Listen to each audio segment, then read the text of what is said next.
আজকে বীরভূমে অবস্থিত বীরচন্দ্রপুরের এই ইস্কন টেম্পলে।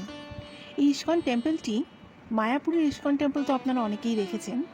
তো সেই মায়াপুরের ইস্কন মন্দিরের চেয়ে এই মন্দির ছোট হলেও এই মন্দিরের কিন্তু সৌন্দর্য কোনো অংশে কম নয়। এত সুন্দরের কারুকাজ, এত সুন্দরের নকশা, সত্যি মনে হয় দু চোখ ভরে দেখি।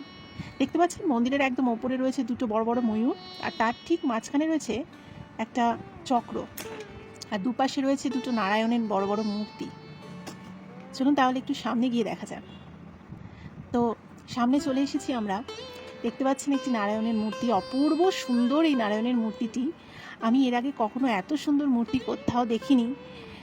তো এই মূর্তিটি দেখলে সত্যিই কিন্তু মন ভরে যায়, এবং অনেকক্ষণ ধরে দাঁড়িয়ে আমি এই মূর্তিটা মন ভরে দেখছিলাম, এত অপূর্ব। আর এই প্রবেশপথে ঢুকতেই এই পাশে দেখতে পাচ্ছেন কিছু বৈষ্ণব খোল করতাল বাজাচ্ছে এমন মূর্তি রয়েছে। আর চলে এসেছি একদম সামনে, একদম সিঁড়ি দিয়ে উঠেই রয়েছে এই মহাভারতের চিত্র, যেখানে স্বয়ং ভগবান শ্রীকৃষ্ণ অস্ত্র তুলেছিলেন বিশ্বকে বধ করার জন্য।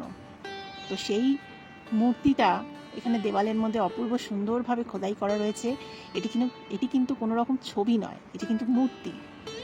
আপনারা সামনে থেকে দেখলে এটি খুব ভালো মতন বুঝতে পারবেন। আর সব মিলিয়ে কারুকাজ তো অসাধারণ, মানে বলার মতন, আমার বিবরণ করার মতো আমার কাছে কোনো ভাষা নেই।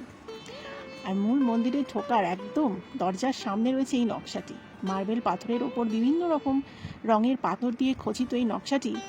এটি বোধহয় না দেখালেই নয়, এত অপূর্ব আমার লেগেছে, তাই আমি এটিও আপনাদেরকে দেখালাম। দেখুন, আপনারা আসুন, নিজের চোখে দেখুন, তাহলে এই সৌন্দর্য আরও সুন্দরভাবে বুঝতে পারবেন।